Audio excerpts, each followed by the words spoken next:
What's up, St. Paul's? My name is Tatiana Finan. And I'm William Chandler, and this is The Spin. We have a good show for you today. We won't go as far as superb, but we will assure you that it will have less grammatical errors than the latest epistle. Speaking of grammar, this leads us to our first story. Last week, SPS hosted the ACT on campus. Here's William with the scoop. I caught up with Jeb and Carolyn to find out what they thought about the ACT being held on campus.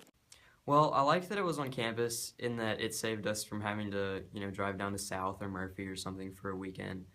But at the same time, it didn't feel as if it had as much weight, so I probably didn't prepare myself as well mentally as I should have. I liked the ACT being at school because I felt very comfortable in the surrounding. I don't think that we should have tests or homework due the next day. Most students agree that taking the ACT on campus was helpful in at least one way or another, and hope that we will continue to host it on campus for years to come. Moving on from that academic page, let's move on to a more musical note. Here's Clara Stimson reporting on the Southern Invitational Choral Conference. Mr. Powell and several of his students traveled to Hattiesburg, Mississippi to participate in the Southern Invitational Choral Conference. SICC is an honor choir where students have the opportunity to rehearse music in a different setting. For 2 days, St. Paul students Katie Bird, Claire Denton, William Spate, Chris Ritchie, Anna Weber, Jackson Bowers, and Tyler Kendall took part in intense rehearsals and performances. This conference is an honor for choral students to participate in. Thanks, Clara. Our singing saints really are demonstrating some talent this year.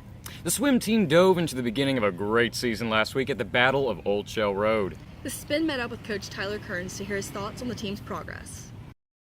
I thought we swam really well. We had a lot of best times and a lot of people get up and race really well against some good competition. But McGill has about 60 swimmers on their team, and UMS, like us, has about 35. So it was a pretty big meet, but some really good teams in the area. So it was a great opportunity for us to race, and we won some relays, and we were able to finish second place overall, so that was great. Based on how we've raced so far, I think that we're ready to get up when it comes time at the end of the year to race at sectionals and qualify some athletes for state, but I would say that there's a lot of work left to be done. We have the entire month of October and half of the month of November that'll be just solid workload and getting up and getting ourselves in shape, and then we'll taper down and be ready to race in November. William, there's nothing better than food and faith in the morning. This is true, Tatiana. That is why Mallory caught up with the Morning Saints crew. Every Wednesday morning, students meet in the cafeteria extension for Morning Saints. Starting this Wednesday, Zach Lambrecht will be leading a Bible study through James. Go check it out.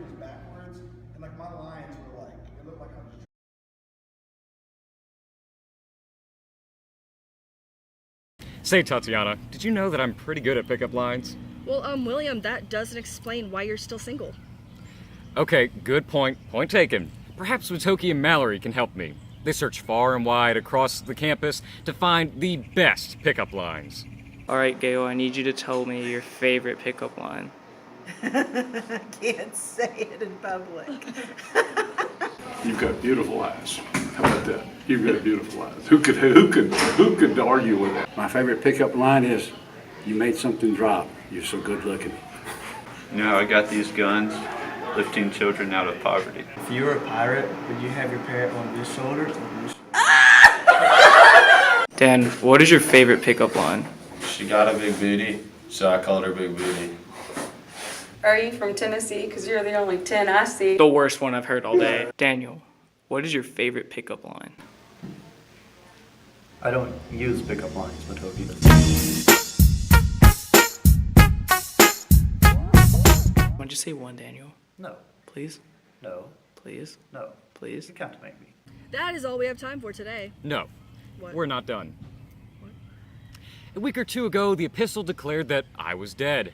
Well, breaking news, St. Paul's. I'm alive. But do you know what's really dead, Tatiana? The newspaper industry. That's right. Welcome to the 21st century. Now that is all we have time for today. Thank you all for watching, and stay classy, St. Paul's.